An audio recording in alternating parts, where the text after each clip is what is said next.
I'm your host, Eric Hazard, Managing Director at Vested and CEO of Vested Ventures. Thank you for joining us this morning. As you may all know, earlier this year, Financial Narrative collaborated with award-winning strategic insight agency Opinium to conduct proprietary research among financial marketing leaders to learn more about key challenges, most effective strategies, and predictions for 2021 and beyond. Now the research is concluded and we're ready to share the results, which is why we're all here today. So thank you. And before we get into the results, for those of you that did contribute to the research, you also participated in the survey and you were entered for a chance to win an iPad. At the conclusion of today's session, we're going to announce the winner of the iPad, so please stay on through the end. Before I pass it on to the Opinium team, I'd like to note that there is an extensive amount of information that's covered. Since we only have an hour here together, Opinium is available for a separate follow-up sessions to answer any questions you may have, review specific data, or deep dive into any particular section that you'd like to learn more about. We're going to share their contact information at the end of it. So if there's something you're interested in and would like to connect with them, please do feel free to reach out. And with that, I now would love to introduce the Opinium team. We have Alexa Nightingale, Research Director and Partner, and Julia Prati, Vice President of Research. Both of them will be walking us through the results. Opinium team, the presentation is yours. Hi, everyone. Great to have you all here. And thank you to those who participated in the survey as well. So today we are going to be walking through the inaugural Narrative Asset Values Study. We hope there will be many more. And just diving in to give you a sense of what was covered, who we surveyed, who we spoke to. So we spoke to all of you, 63 financial marketing and communications leaders across the globe. The online survey was conducted November to December of 2020, so very recent data to kick off the new year. The respondents represented both female and male professionals across both international and domestic remits. So as you'll see on the slide, we spoke to communications leaders and marketing leaders. So we'll be splitting the data out by those cohorts throughout, looking at the differences there, and a variety of financial services companies, from fintech to investments and wealth managers, insurance, banking, and a few others as well. So without further ado, I will hand it over to Alexa to give us a few of the top line highlights. Great, thanks, Julia. Yeah, I guess throughout the presentation, we're going to be sort of talking through 4 key areas which we found particularly interesting when we were going through the results. So firstly, I think in any stage of the market research in 2020 cannot really fail to mention COVID. And of course, COVID has had a huge impact on all areas of our lives, and of course, financial services business as well. And that has had an increasing importance in terms of sort of fueling the marketing function within financial services firms. And we've also seen COVID having quite a significant impact in terms of changing shapes of teams and budgets. And if we look at the shift in priorities and budgets in 2021, we've also started to see marketing leaders thinking about kind of how they can move past COVID and look at some of the sort of key challenges facing them over the next 12 months to 3 years, shall I say. And finally, from a kind of personal perspective, we also wanted to touch upon how marketing leaders are feeling about their own careers and what are their key aspirations.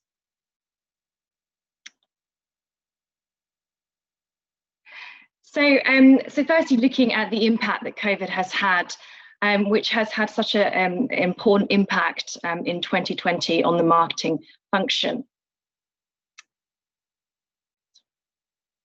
So if we look at what we asked marketing leaders what are the key areas of focus in 2020, and perhaps not surprising, we're seeing that COVID-19 has really been a key area of focus for Marcom's leaders. So we saw many of them pivoting their strategies when the pandemic hit, and with 37% of our respondents saying that was a key area of focus for them. But also, I guess, looking at the periphery areas around COVID, so changing the image positioning of their company as leaders have had to try and navigate the different circumstances within the pandemic, but also internal employee communications, which saw a much more increased focus as our working patterns have changed and increasingly we're working remotely. If I may, Alexa, just to the previous slide, some of the financial narrative community will no doubt remember Rebecca Katz, who is a principal and senior communications advisor at Vanguard, presented us with kind of a session dealing and kind of really diving into some of this. And we dealt a little bit with some of the strategies around COVID-19, but going to that second finding around changing the imaging and positioning of the company, were there any anecdotes that were provided there? And what I'm asking is how much of this is driven by COVID and how much of this is being driven by greater society changes that we're seeing, particularly in the US and the UK, around social justice, Black Lives Matters, and some other society issues? I think it's probably a combination of both. Obviously, COVID-19 has had huge kind of sort of brought social issues to the fore. So particularly sort of within the investment space, we've seen the importance of ESG becoming very, very important. Obviously, within financial services, across the board, we've seen companies within, I can think of, I'm sure all of us can think of examples of companies within, the UK, the US, that have really strived to, I guess, kind of support communities around them and support their customers. So I think, yes, COVID-19 has been quite a pivot to that, but obviously there are other things like Black Lives Matter that's also having an influence in terms of kind of that being a key area of focus in 2020. Thank you. So with that, we're also seeing very clear kind of shifts in strategy. And we asked marketing leaders to describe the biggest change they've made in their strategy due to COVID-19. And this really kind of boiled down to 4 key areas. Obviously, business continuity was crucial once the pandemic had hit. Crisis comm, increased client communication was becoming increasingly important. I think that really is summed up by this quote by somebody, head of communications, who had to abandon some of the original 2020 plans and replace that by the immediacy of continuity messaging. Obviously, as we saw in the previous slide, internal comms has become increasingly important, and there's been an increasing emphasis on kind of the internal culture as our working patterns have changed. And not surprisingly, digital marketing has really accelerated. And we saw many leaders actually kind of pivot from offline channels, so removing kind of TV and offline ads and rebuilding their digital only funnels. And that has, for many, improved their cost per acquisition tremendously, as the quote illustrates. And finally, I guess this comes to the point I was mentioning earlier, brand purpose. And there's been a renewed emphasis on purpose marketing and community.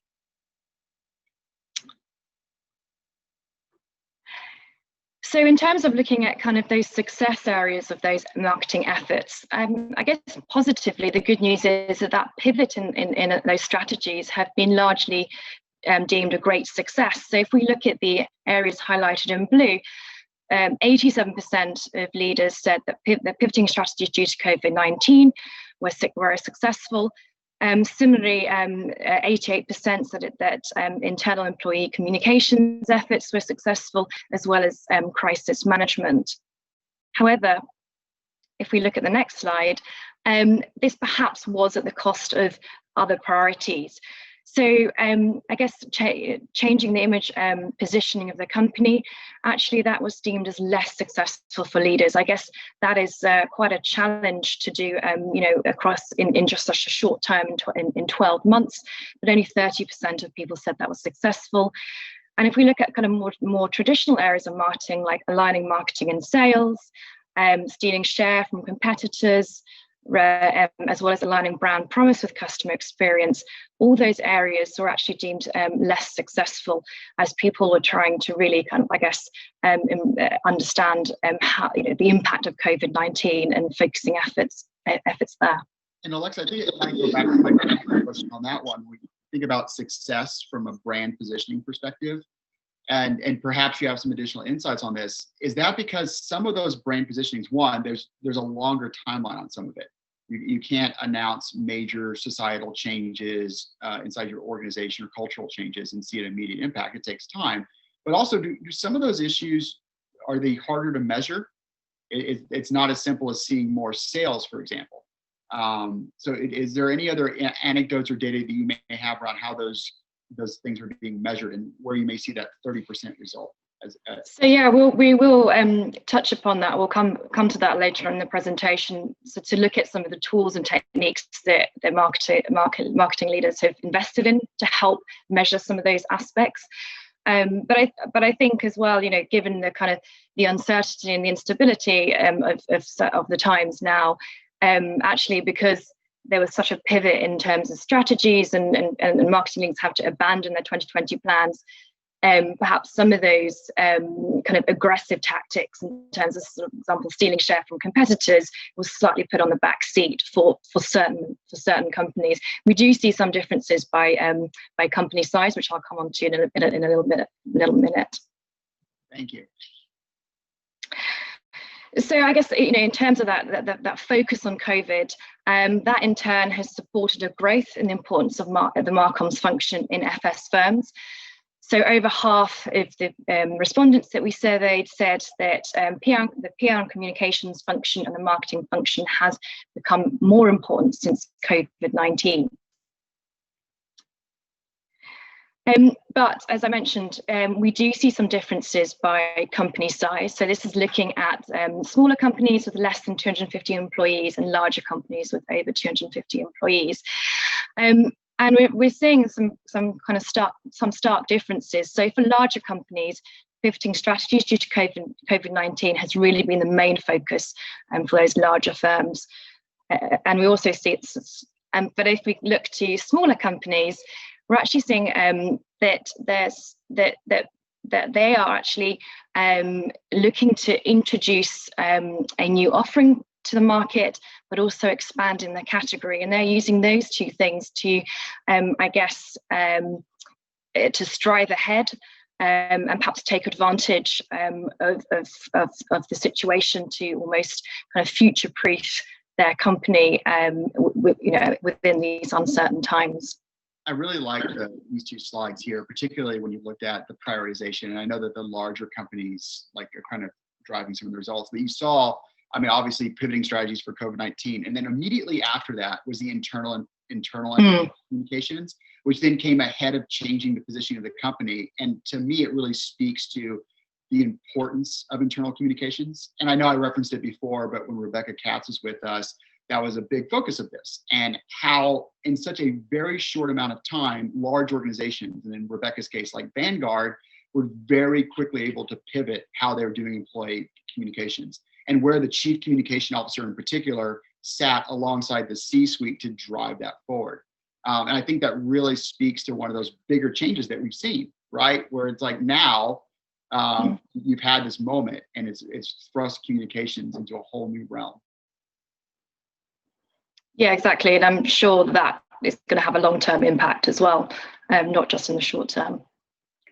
So looking at, so given that smaller companies, given that smaller companies have seeing that kind of importance of COVID, the result has been that there's been even a greater shift in importance for the marketing function of smaller firms. So looking at how the importance of marketing has increased since COVID-19. For smaller firms, 75% that has said it's increased compared to 48% of larger firms. So very much a kind of emphasis on smaller firms in terms of marketing. And overall, COVID-19 is likely to have a long-term impact on the marketing function. And this really was centered around 4 key areas. So the normalization of virtual work, as we might expect, not just in terms of the workforce, but actually in terms of marketing and such as conferences and networking. That's going to be sort of accelerate to digital instead. There's also, as we saw earlier, an accelerating shift to digital and that is likely to stay and increase in importance within the long term. So increasing digital marcoms and financial transactions. And I think this quote really sums that up. This is from the CMO, who says, "I think data is increasing in importance and now skyrocketing. Digital engagement is more important than ever. Marketing automation is growing." Basically, trends from the past 5 years have turbocharged. I think that really sums up kind of the impact that COVID has had on this function. Obviously, we already mentioned social goods, so brand authenticity, transparency, diversity. That's going to be have a huge sort of part to play, but also increased speed and agility. So, as priorities shifted amongst consumers, companies will also have to adapt and do that and adapt to consumer needs very quickly. So with that, we're going to walk through some of the shifts that we've seen so far in how COVID has impacted budgets and the shape and size of teams in the space.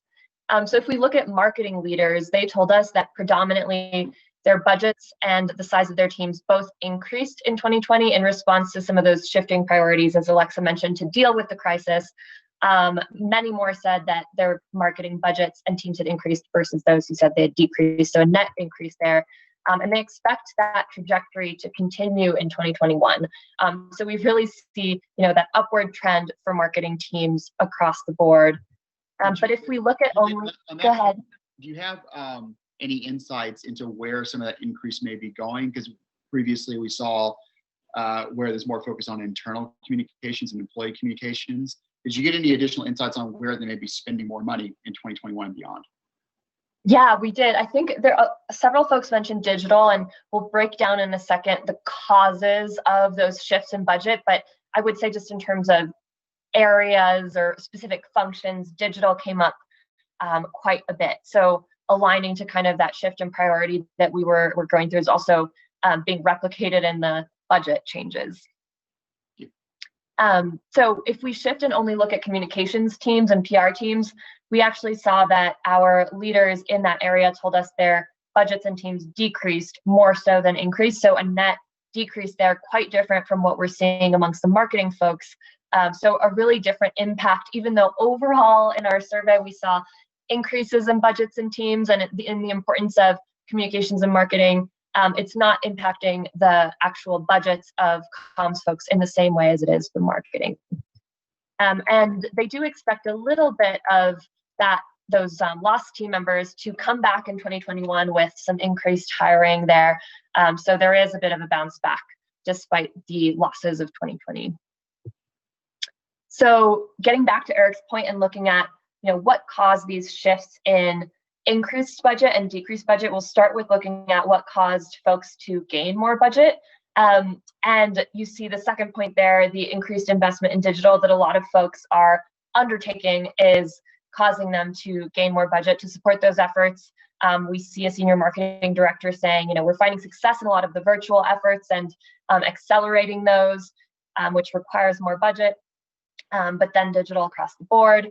And the most interesting point I thought was that beyond the macro factors of needing to respond to the COVID crisis or, more macro changes happening across the business, a lot of folks mentioned that it was really the demonstrable ROI of past efforts through measurement that allowed them to make that case for increased budget. So we hear a CMO here saying the CEO and CFO think marketing is extremely effective and can see an immediate ROI. I think this person said their budget had also increased 60% in the past 4 years since they began. So quite an impressive trajectory there based on that, demonstrating that ROI. We also heard folks saying, the company overall is investing and committed to growth in 2021, part of an overarching strategy. And so they're, investing for growth in marketing and sales, as well as, of course, crisis response and COVID-19 response. But when we looked at reasons for decreases, here it was about 70% of respondents who told us that the revenue decline was due to COVID-19 and lower revenues across the board, driving major cost cuts across the organization. So this sort of cross-organizational cost cutting came up all the time, as you might expect, very frequently. But then some folks also did mention again that that difficulty of proving their ROI was a big reason for having their budgets reduced.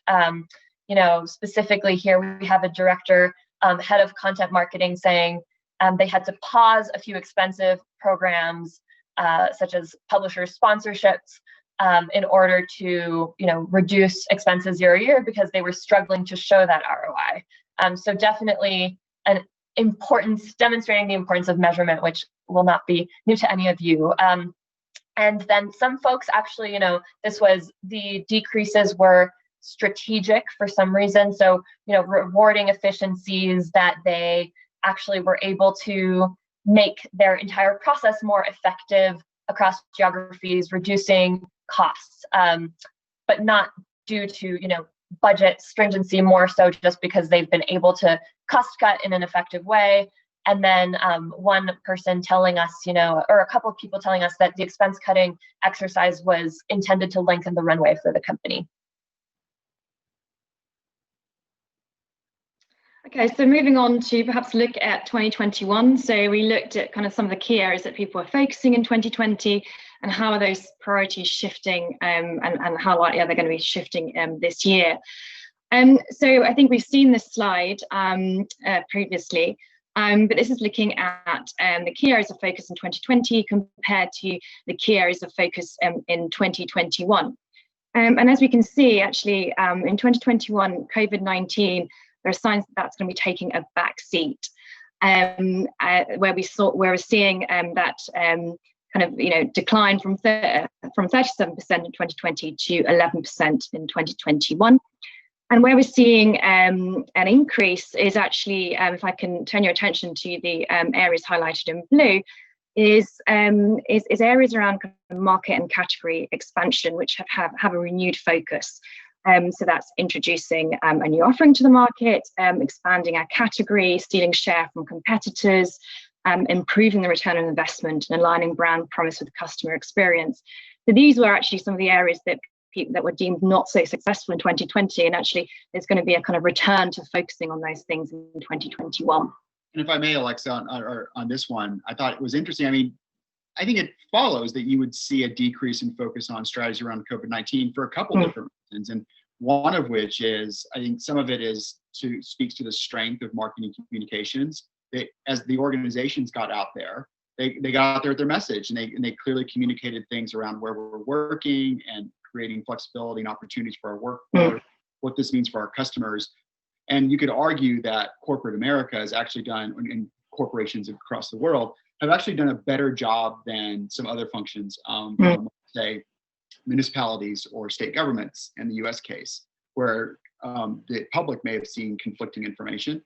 So I think that may be one thing that you're seeing there. But then it's also kind of interesting, and it kind of follows on the marketing side with the budget, where it's like, okay, now you've had increased budget. So of course, now we need to make sure that we're going out to the marketplace. Yeah. So let's kind of move past what we dealt with in 2020 and onward in 2020. Yeah.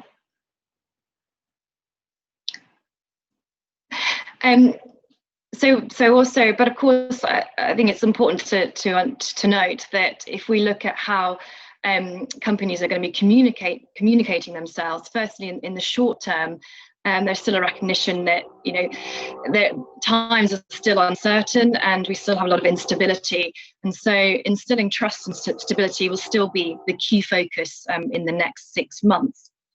But if we look to the longer term, we actually see that slightly falling away, and brand purpose and kind of, I guess, so in terms of communicating the company's key value proposition will become more important, brand authenticity, as well as ESG, which we have seen kind of becoming so much more important since COVID, that these are the sort of key priorities that are going to be more important in the longer term, so over the next 2 to 3 years, as well as data privacy, which I guess goes back to the governance part of ESG. So I guess in terms of kind of how people are what kind of tools and techniques people are investing to help with those marketing efforts. We saw this kind of centered around three key areas. So an increase in automation and analytics. So a number of leaders mentioned measurement and analytics, but also AI and predictive modeling. So we saw, so the CMO talks about the fact that they introduced the use of predictive modeling and machine learning into the marketing funnel. There's also an increased emphasis on customer relationship management. So really kind of emphasizing that, kind of increasing the conversion rates across the whole customer journey. And as this head of marketing mentions, the using data at nearly every stage of the customer journey to help with that conversion rate. And as we saw previously, to help with the acceleration of digital, measuring, using tools to measure the success of digital is obviously is more important. So search engine optimization and social listening.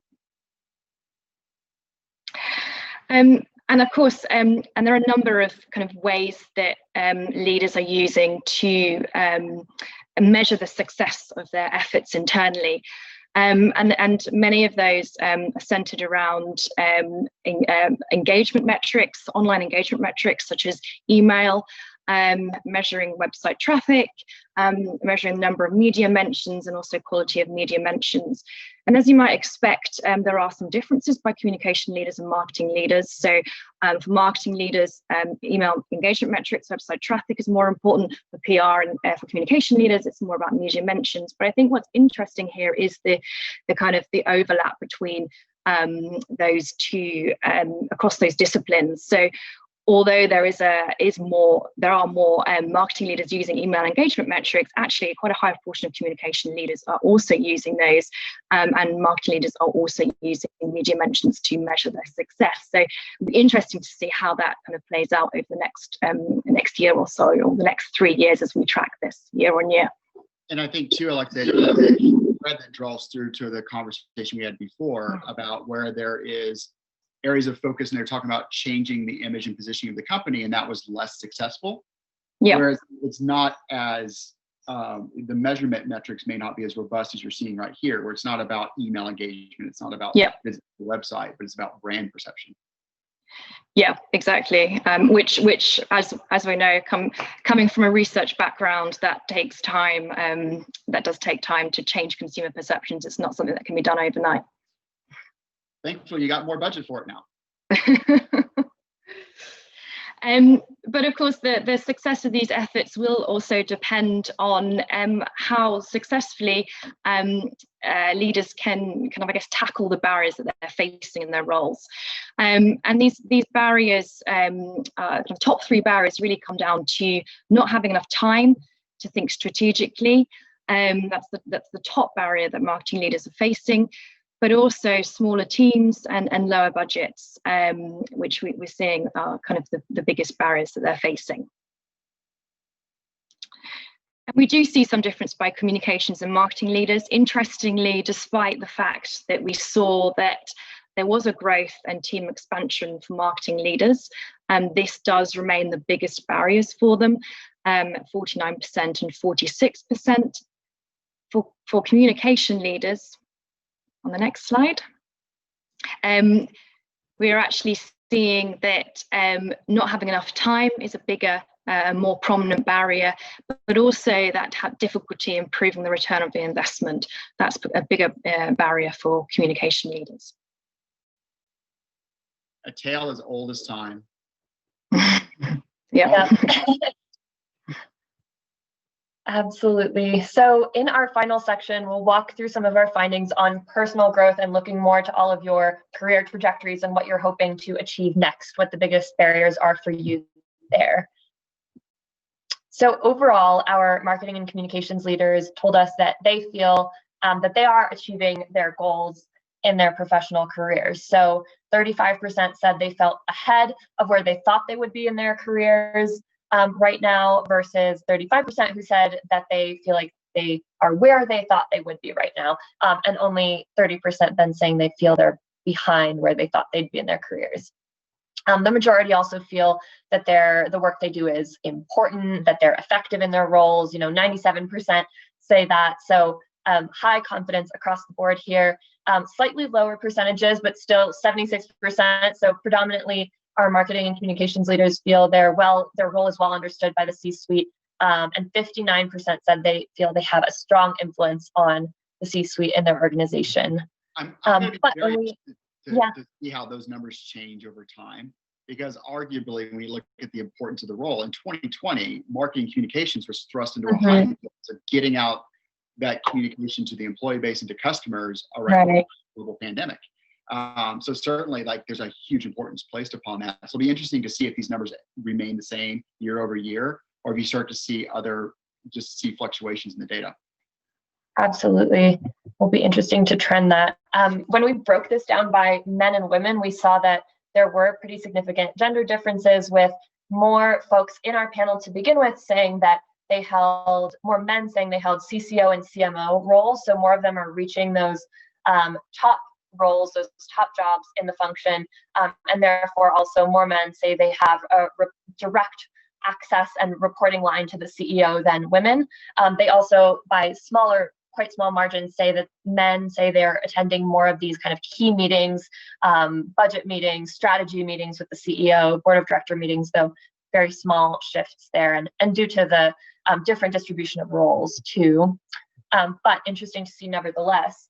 And in terms of what folks are aspiring to next in their careers, we saw that finding new and innovative ways to be effective in their roles was the top response, followed by joining an executive board and expanding areas of responsibility. Julie, I wanted to go back really quick because our audience has come in with questions on personal achievements. And going back to personal achievements, they were asking, were there any differences between marketing and communications or gender? In these areas here, so I think we would need to dig a little deeper into that as a follow-up, but definitely an interesting question. And we did see, we'll go into some of the objectives in a minute, split by male and female as well. So that should touch upon that question too. Thank you for that. So in terms of what folks are saying they need to get to that next step in their career, the leading thing folks need to make that move is connections and networking, which is great then to see you all as part of Financial Narrative. 52% said that that's what's necessary to really make that shift. And then also 51% saying that in order to get to that next step, they view that as happening outside of their current organization and needing to look to opportunities beyond their current companies, which makes sense potentially as we're looking at a very senior audience. So perhaps they're not seeing too much room for growth internally. But again, we see number 3, tools and methods to quantify my impact and ROI. So, we're recurring, as Eric said, a tale as old as time, but really shining throughout the data that we collected. So here, coming back to this, going back to that one, this is almost, it's a little bit of a plug here, but this is the creation story of Financial Narrative, where we were hearing that, like, how do I connect with my peers in a more virtual environment? So it's like, we would certainly agree at Financial Narrative that this is really important. And I think just some of these other points here around ROI, mentorship, looking beyond my current role, it almost starts to look like maybe this is what the 2021 schedule for Financial Narrative conversations needs to be focused on, because this is what our community is telling us that they're interested in. So thank you for running this slide and running this analysis. It's very interesting to see. Great. So coming back to some of those differences between men and women and the barriers that they see or what they say they need to reach that next step in their careers, we saw that women place a lot more emphasis on progressing within their current organizations, as well as saying they would be interested in getting further education and mentorship. So more women feel the need for a mentor, and saying that that would be useful to them as well.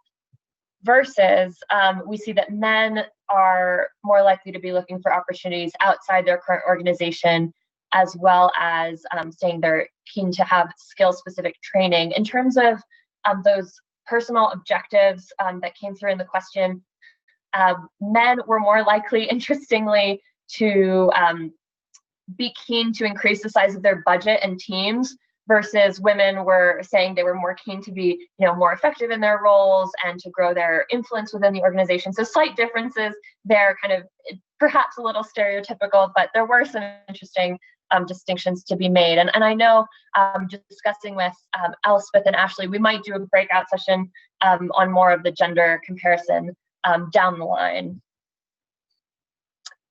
So with that, we'll recap some of our key findings, and I'll hand it back over to Alexa to close us out. Yeah, so I guess just a recap. I hope you found those highlights interesting. Just to, the importance of COVID has had such an important impact in terms of the kind of the marketing function within financial services companies, and we saw kind of a shift in those sort of pivoting strategies in 2020. We also saw that kind of variance of the impact that it had across marketing and communication budgets and teams, marketing more positive than communications. And we're also now seeing 2021 priorities and budgets shifting away from COVID and thinking about kind of the longer term, bearing in mind that actually COVID-19 is likely to have a much longer term impact, not just within, I guess, 2021, but over the next 2 or 3 years in terms of, I guess, some of the brand purpose, community, virtual working, et cetera, et cetera. And then, of course, as we've just seen, a kind of, we're seeing very positive kind of feelings towards from marketing leaders around kind of where they are within their career, and some of the kind of, but there is also kind of, I guess, appetite for personal growth and a lot of and of course, the importance of networking, I guess, another plug for financial narrative. Thank you. And I think with that, as you said, Alexa, we brought to the conclusion of the presentation. And what's been very, very interesting throughout this is the questions that have come in. And already we had the one question, but others have come in as well. And so I'll take this moment as I start to collect some of the audience questions to encourage everyone here to submit your questions via the chat function so that we can go through them in more detail. So with that said, I want to go back to one of the questions that got asked about measurement and reporting. And the question from the audience was, did the research have any more detail on this in terms of what's working best or the focus going forward? So we did ask a couple of open ends around, I guess, the investment that people have what sort of, I guess, tools people have invested in over last year and kind of the success of that. And we can certainly provide a little bit more detail that if we dig into the verbatims a little bit further. I think broadly speaking, from the verbatims, we saw kind of sort of the effect, measuring the effectiveness of kind of, and that pivoting sort of their strategies towards the acceleration of digital has been particularly successful. And I guess that kind of, I guess, to measure that success is through some of those more tactical tools, such as measuring email email opens, and as well as I'm trying to remember, going back to that slide now. The kind of more tactical measurements, those have been sort of more successful, but we can certainly have a look into those verbatims a little bit just to dig into that a little bit more. All right, thank you. And as we said, for anyone that has any very detailed questions like that, and Alexa, you bring up a very good point, right after this, we're going to share your contact details, and please feel free to reach out to Alexa and Julia for some of those specific questions if you want to go into even further detail. So going back to the audience questions, can you highlight some of the 2020 goals that fell behind as a result of the COVID shift? What did people intend to focus on? So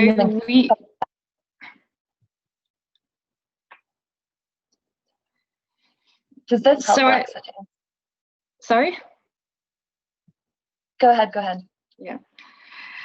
So we didn't specifically ask people what they had intended to focus on, and how that shifted because of COVID. So that wasn't an explicit question we asked.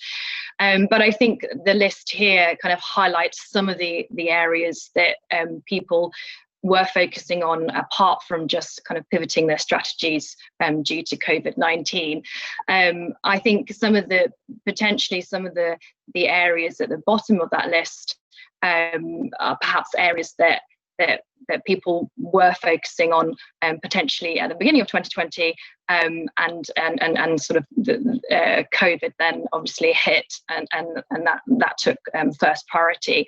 I think if we also look at what people are focusing on in 2021, we can potentially surmise that actually those are probably areas that were also important at the beginning of 2020, and as they sort of took a back seat, they now have sort of, the priorities that we're seeing in terms of the shifts there are probably ones that were originally looked at the beginning of 2020.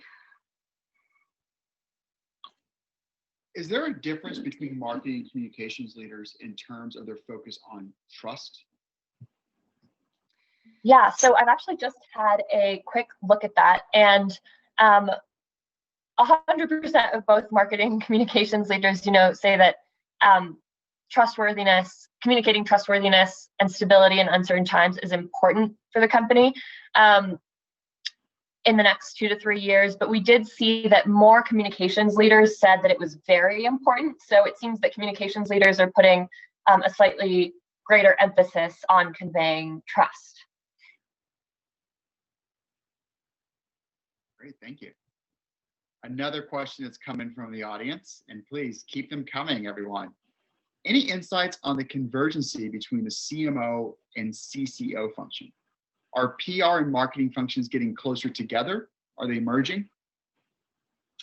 Yeah, I think that's a really interesting question. And we did look at, what types of specific activities fall under the remit of each CMOs and CCOs. And there were quite a few that 75 and up percent of respondents said were under their remit. So that means that there were quite a few comms and marketing leaders who had some of the same functions beneath them, if that makes sense. So I think we could do a bit of a deeper dive into the overlap there. But from content, there's quite a few areas that were certainly overlapping. But I would want to dig a little closer. Alexa, do you have anything to add on that? I guess just on the also the tools that they're using to measure the success, there's quite a lot of overlap there, which does suggest that there is an overlap in roles as well. Well, I know the communications folks are no doubt wondering, can I get an overlap in more of that budget, please? Right. You looked at smaller versus larger firms. What were the biggest differences between the two in terms of how they responded to COVID? So I think that the biggest difference was in the slides that we showed earlier, which was looking at the key areas of focus. So I think with bigger firms, it was very much around, very focused on pivoting the strategy. For smaller firms, almost the COVID strategy was to expand their business and be quite aggressive in almost kind of striving ahead, future-proofing the company, given kind of, I guess, the uncertain times ahead. So I think that was the sort of the two key differences that we saw within the data for smaller and larger companies. Okay. Which of the areas of focus for 2021 scored the highest? Digital communications, ability to measure ROI, CRM, or was it something else? So I guess in terms of those aspects, within I guess as we analyze that within the verbatims, I think the biggest area, I guess the biggest number of mentions was really a kind of around automation and analytics. So that was sort of took center stage. And then I guess secondly, it was kind of CRM.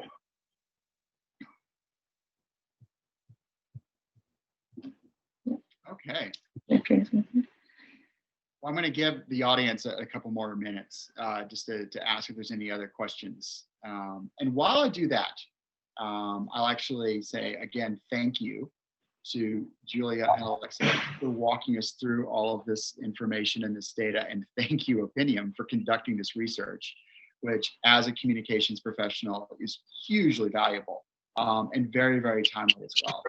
So I know that we promised we'd share your contact information at the end. I believe you may have another slide or two with that on there. So you could, if you want to, you can put that up. There we go. So again, for the audience, if you have any questions for Alexa or Julia that we did not have an opportunity to go over today, their contact details are here. Please feel free to reach out directly. And I'm glad that I stalled for time because we did have another question that came through. So I'm gonna go ask that as well. Did you notice any differences between respondents from different types of financial firms, banks or fintech firms, for example? So I think we were a little bit restricted in terms of looking at that because the sample sizes were quite small. Generally speaking, it was pretty consistent in terms of kind of, I guess, the overall picture and the key areas of focus. But again, we can have a little look at that in a bit more detail, and happy to take questions after separately after the presentation on that. Thank you. I think that's a natural point then to bring the questions and answer session to a conclusion. Again, thank you, Alexa and Julia, for going through all of this and for opening up to questions and providing even more detail than you already did in your presentation. Your contact information is here. We're going to email everyone a copy of the presentation, which will include the contact information. And as we said, if you have any questions, feel free to reach out to Alexa and Julia. And we look forward to seeing both of you again at another Financial Narrative event to continue the data discussion and how we're seeing impacts and changes to marketing and communications in 2021 and beyond. And speaking of Financial Narrative events, be sure and join us for our next one, which is currently scheduled for January the 26th at 9 a.m. Eastern. The topic of that event is going to be Financial Communications Hiring and Recruiting in 2021. It's a strategic briefing for financial CMOs and chief communications officers featuring Bill Heyman, leader in communications executive search. In this event, Financial Narrative welcomes Bill Heyman, the authority on executive recruiting and communications, the CEO of Heyman Associates, and member of the PR Week of Hall of Fame. Bill will talk with Andrew Williams, head of corporate communications at Goldman Sachs, about the overall communications talent landscape, hiring trends within financial communications around the world, and advice for senior leaders looking to grow their teams. So that'll be a very exciting session to start the year off as well in January. Again, looking at trends in 2021, we know that there's more budget that's been unlocked for marketing and communications, and no doubt hiring is a big part of that. You can also visit financialnarrative.org to find out more about becoming a member and for our online events calendar for an overview of all the upcoming discussions, member meetups, and other online events. And as I like to say with all Financial Narrative events, this is your forum.